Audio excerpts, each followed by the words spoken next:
Hi welcome back. कैसे आप सब? उम्मीद करता हूँ आप बहुत अच्छे होंगे। मैं हूँ ओएस हुसैन और स्वागत है आप सबका ओएस लर्निंग प्लेटफॉर्म में। तो दोस्तों, लास्ट क्लास में जो हम लोगों ने पढ़ा था प्रीपेड एक्सपेंस और आउटस्टैंडिंग एक्सपेंस के बारे में कि प्रीपेड एक्सपेंस क्या है और उनके अकाउंटिंग ट्रीटमेंट क्या होते हैं, और फिर हम लोगों ने पढ़ा था कि एक्रूड इनकम किसे कहते हैं, अगर इनकम एडवांस में मिल चुकी हो तो उसकी ट्रीटमेंट क्या होती है, लॉस बाय फायर है या थेफ्ट है, अगर उसकी रिकवरी हो गई है तो उसकी ट्रीटमेंट क्या होगी, और इंश्योरेंस क्लेम के बारे में भी हम लोगों ने पढ़ा था और भी बहुत कुछ। तो चलिए आज उसके बेसिस पर बहुत सारे एग्जाम्पल्स को हम लोग डिस्कस करेंगे, क्योंकि जब तक हम लोग एग्जाम्पल को डिस्कस नहीं करेंगे ना तो हम लोग को कुछ भी नहीं समझ में आएगा। तो वीडियो में बने रहिए। अगर आप लोगों ने मेरे चैनल को सब्सक्राइब नहीं किया है तो आप उसे बिल्कुल सब्सक्राइब कर लीजिए, ताकि आपको हर एक रोज की नई अपडेट आपके मोबाइल फोन में मिलती रहे। तो चलिए स्टार्ट करते हैं। इस एग्जाम्पल में तो दोस्त आपको एकदम मज़ा ही आ जाएगा, क्योंकि ये बहुत ही इंटरेस्टिंग है। बहुत बेहतरीन एग्जाम्पल मैंने बनाया है, बहुत चुन के। ठीक है, ये मैंने एक किताब से बनाया है, दरअसल ये मेरा अपना नहीं है, बट एग्जाम्पल बहुत अच्छा है। तो लोन 1 लाख का मैं ले रहा हूँ यहाँ पे, loan taken for rupees 1 lakh. तो 1 लाख में इस ट्रांजैक्शन को समझिए कि आपके पास होगा क्या। सबसे पहले तो आपके पास कैश आएगा 1 लाख रुपया। तो एसेट आपका इंक्रीज कर गया। एसेट जब इंक्रीज करता है तो हम लोग क्या करते हैं, डेबिट करेंगे कैश को 1 लाख से।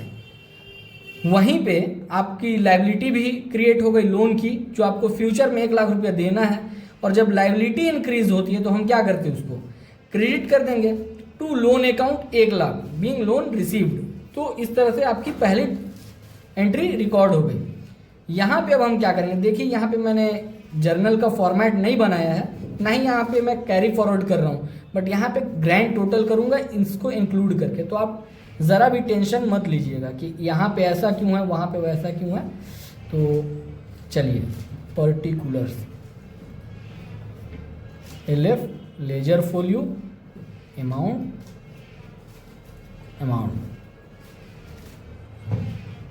यहाँ पे दूसरा जो ट्रांजैक्शन है ये क्या कहता है,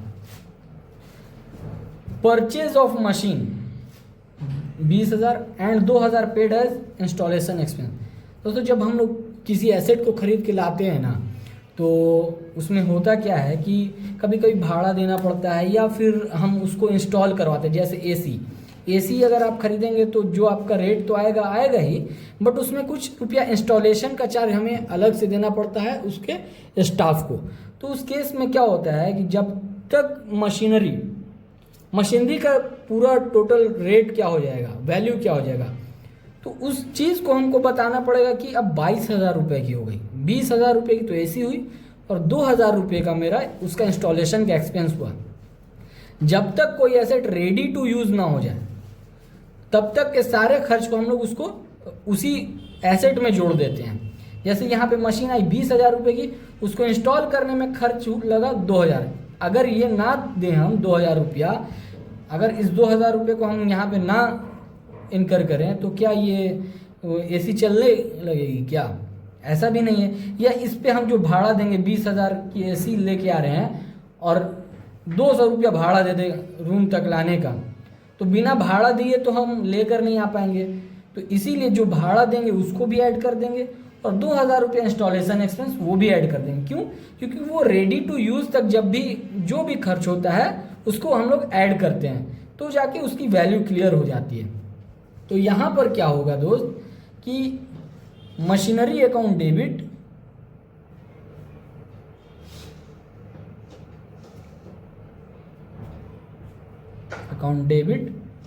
टू कैश 22,000। ओ सॉरी, आप लोग को कोई भी अगर बात ना समझ में आए बेझिझक कमेंट बॉक्स में बताइए, मैं उसको अगले दिन एड्रेस कर दूंगा।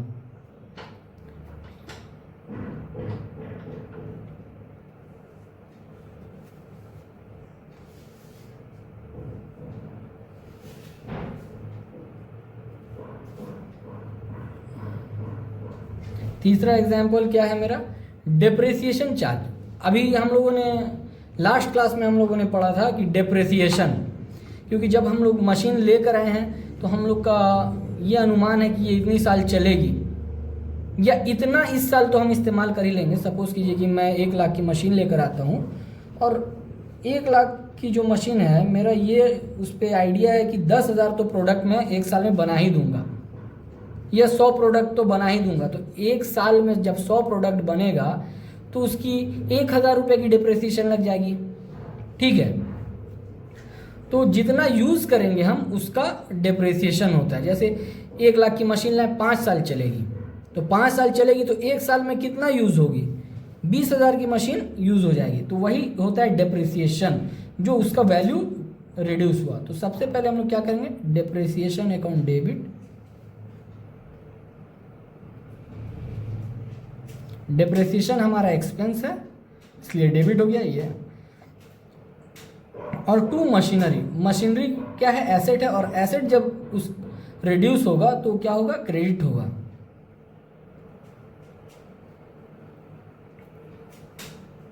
एक 1,000 से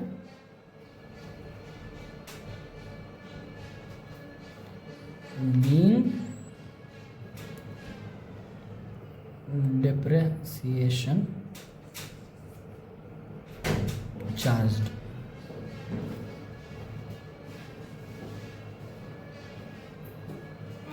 insurance premium paid.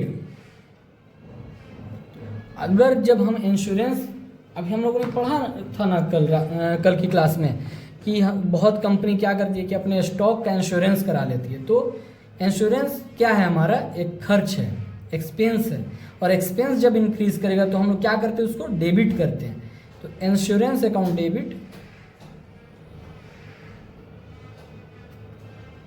Debit to cash account, कितना, 3,000।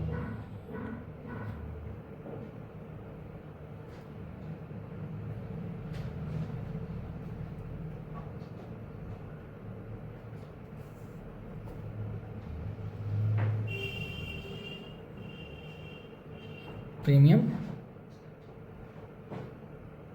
पेड,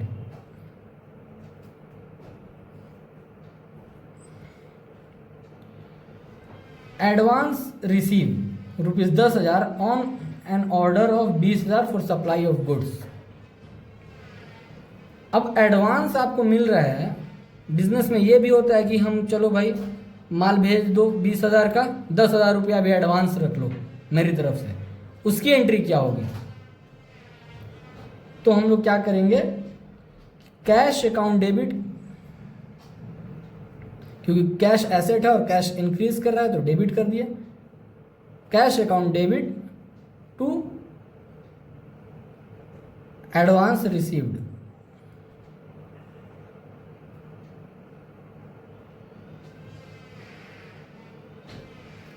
अब हमारा क्या हो गया, 10,000 रुपये की यहाँ पे एंट्री हो गई, 10,000 रुपये का एंट्री, 10,000 रुपये एडवांस लिए, 10,000 की एंट्री डाले, being advance received for supply of goods.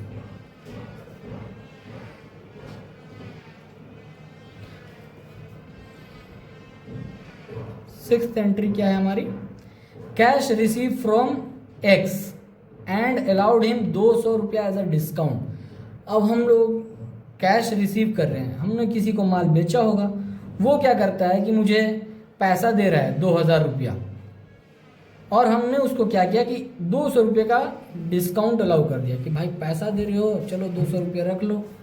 तो कैश मेरे पास कितना आया, कैश मेरा क्या है, एसेट है, और एसेट जब इंक्रीज करेगा तो हम क्या करेंगे, डेबिट कर देंगे 2,000।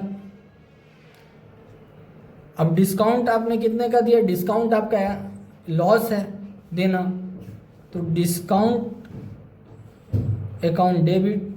क्यों, क्योंकि जब एक्सपेंस और लॉस इंक्रीज होता है तो हम उसको क्या करते हैं, debit 200 to mister x,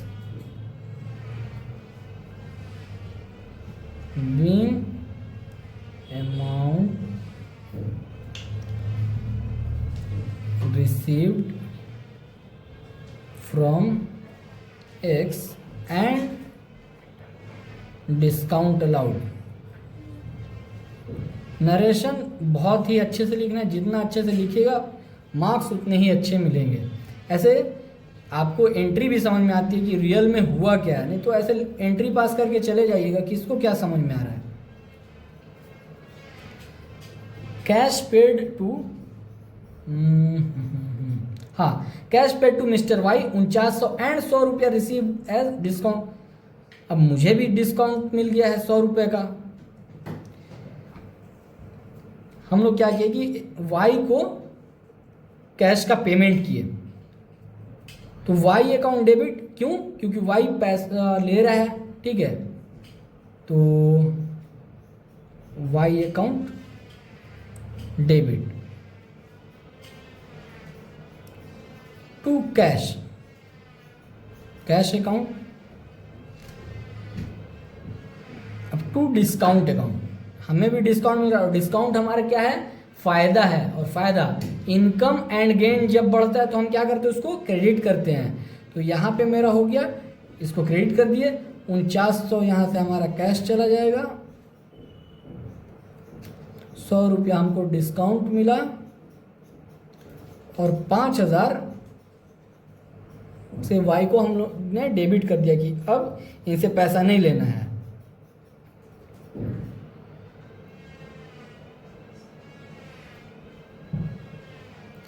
amount paid to Y and discount received, ठीक है। यहाँ पे हम लोग कर देंगे कैरी फॉरवर्ड, और यहाँ पे जोड़ के फिर हम लोग ब्रॉड फॉरवर्ड करेंगे, ठीक है। तो यहाँ पर मैंने इसका टोटल कर दिया है। तो आप लोग जिस किसी को भी अगर क्वेश्चन का स्क्रीनशॉट लेना है तो आप लोग स्क्रीनशॉट ले लीजिए, क्योंकि मैं अब पेज चेंज करने वाला हूँ, ठीक है। चलिए बढ़ते हैं 8th एंट्री की तरफ। तो 8th एंट्री में क्या है कि purchase goods at least price 12,000 less trade discount 10% and 5% cash discount, ठीक है। चलिए, ट्रेड डिस्काउंट हम लोगों ने क्या पढ़ा था कि ट्रेड डिस्काउंट की एंट्री नहीं होती है। क्यों? क्योंकि वो बिल से ही लेस हो जाता है। जैसे 12,000 का माल है, 10% अगर उसका कम करते हैं हम लोग तो 10,800 होता है। तो ये 10,800 की ही बिल बनेगी। अगर यही 12,000 की बिल बनती तो हम लोग डिस्काउंट कंसिडर करते हैं, मगर ये ट्रेड डिस्काउंट जो होता है वो बिल में ही दिख जाता है, 10% घटा के बिल बनती है, ठीक है। तो चलिए यहाँ पे हम लोग स्टार्ट करते हैं इसको बनाना। परचेज अकाउंट डेबिट, आप लोग मगर इसका नोट्स जरूर बनाएंगे, वर्किंग नोट्स, ठीक है। वर्किंग नोट्स की यहाँ पे मैं जगह कर देता हूँ, वर्किंग नोट्स। बिना वर्किंग नोट्स के क्वेश्चन नहीं सॉल्व करना है। चलिए, परचेज अकाउंट डेबिट कितना होगा ये? पहले हम 10% कैलकुलेट कर लें। 12,000 गुने 10% हो जाएगा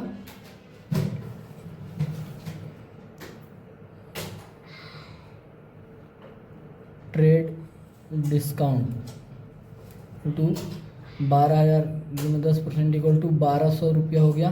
तो यहाँ पे ये हो गया। अब हम लोग क्या करेंगे? परचेज प्राइस कितने का हो जाएगा? Purchase price 12,000 minus 1,200 equal to 10,800। Entry कितने की बनेगी? यहाँ पे एंट्री बनेगी आपको 10,800 का माल हो गया, ठीक है। 10,800 टू कैश, कैश कितना देना है? To cash account. अब यहाँ पे मगर ये भी लिखा था कि 5% का आपको कैश डिस्काउंट मिल जाएगा, तो 10,800 पे कैश डिस्काउंट मिल जाएगा।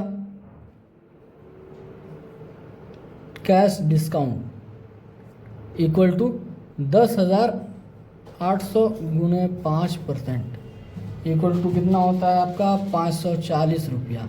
ठीक है, तो 540 रुपये को यहाँ पे हम लोग क्या कर देंगे, to cash sorry discount received ये हो गया आपको 10,800 प्लस 540 रुपया, आपको कितना देना हो गया 10,260 रुपया आप पेमेंट कीजिएगा, 10,260 रुपया, और यहाँ पे 540 रुपये का आपको डिस्काउंट मिल गया। Being goods purchased and discount received and cash discount received.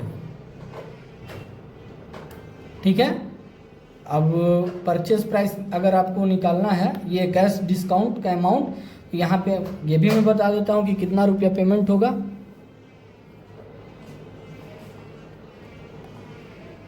Cash to be paid equal to 10,800 minus 540।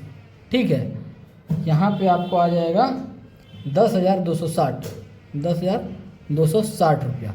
तो आपको समझ में आ गया होगा पूरा। 9th ट्रांजैक्शन में क्या है कि sold goods to Z ₹5,000 less 10% trade discount and 5% cash discount.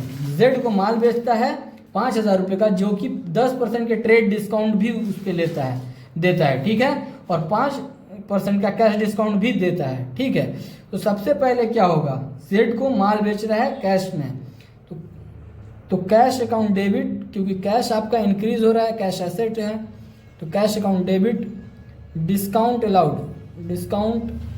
Allowed account debit. क्यों? क्योंकि डिस्काउंट अलाउड आपका लॉस है to sell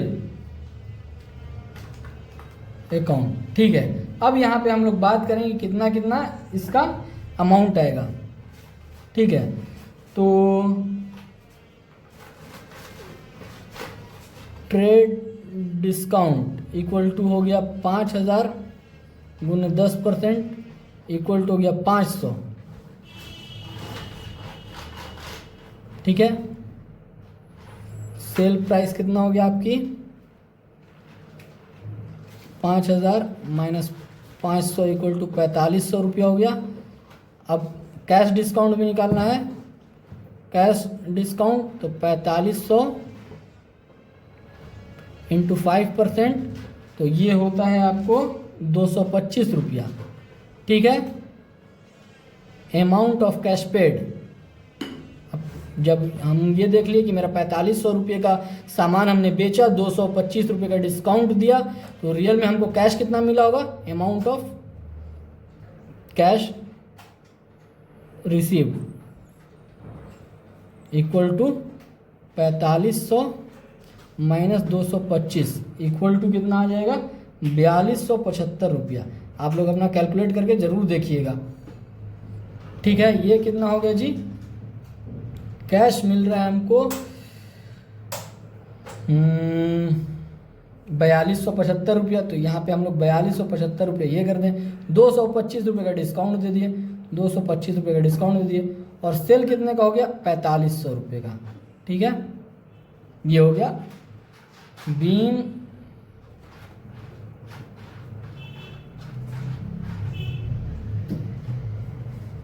goods sold and discount allowed.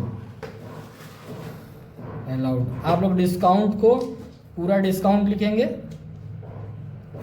10 में क्या है, इंटरेस्ट रिसीव्ड हुआ 1,000 रुपये का। चलिए, इंटरेस्ट मेरा क्या है, इंटरेस्ट हमारी इनकम है। अब 1,000 रुपये का इंटरेस्ट आ रहा है मेरे पास, तो कैश मेरे पास आया होगा 1,000 रुपया, कैश अकाउंट डेबिट। क्यों? क्योंकि कैश जब भी एसेट इंक्रीज करेगा डेबिट करेंगे, टू इंटरेस्ट अकाउंट, इंटरेस्ट हमारी इनकम एंड गेन जब इंक्रीज करेगा तो उसको क्रेडिट किया जाता है, इंटरेस्ट 1,000 यहाँ पे कर दीजिए 1,000 बीइंग इंटरेस्ट रिसीव्ड, तो ये हो गया हमारा एंट्री इंटरेस्ट रिसीव का। इंटरेस्ट रिसीव की एंट्री पूरी एक बार फिर समझ लीजिए। कैश आया मेरे पास 1000, एसेट इंक्रीज हुआ, डेबिट किए, और इंटरेस्ट हमारी इनकम है, और इनकम जब हमारी इंक्रीज करती है तो हम उसको क्रेडिट करते हैं। यहाँ पे ग्रैंड टोटल कर लिए हम लोग 1,59,500। आप लोग भी टोटल लगाइएगा ज़रूर, हो सकता है मेरे से मिस्टेक भी हो सकती है, ठीक है। आज की क्लास में हम लोगों ने डिस्काउंट अलाउड, डिस्काउंट रिसीव्ड और डिप्रिसिएशन और भी बहुत सारे एग्जाम्पल्स को हम लोगों ने यहाँ पे सॉल्व किया। तो हम लोग को एक मोटा मोटी अब आइडिया लग गया है कि जर्नल एंट्री पास कैसे होती है। तो दोस्तों आप भी क्या कीजिए कि इन नोट्स को ज़रूर बनाइए। मैं हर क्लास में यही बोलता हूँ और इस पर मैं बहुत बार आपको प्रेस भी करूँगा, क्योंकि नोट्स जब आप बनाते हैं ना तो आपके कॉन्सेप्ट को एकदम ये बहुत इम्प्रूव करता है, और आप जब एक बार उसको पलट के देखते हैं तो आपको हर एक चीज़ याद हो जाती है। तो नोट्स बनाना बिल्कुल भी ना भूलें। तो नोट्स बनाते रहिए और जितना भी ज़्यादा हो सके क्वेश्चन को सॉल्व कीजिए। सॉल्व करने से क्या होता है, आपको कॉन्सेप्ट में क्लैरिटी आती है। तो इसीलिए आज के लिए इतना ही है। तो मिलते हैं नेक्स्ट क्लास में। सीखते रहिए, सिखाते रहिए, क्योंकि ज्ञान बांटने से बढ़ता है। धन्यवाद।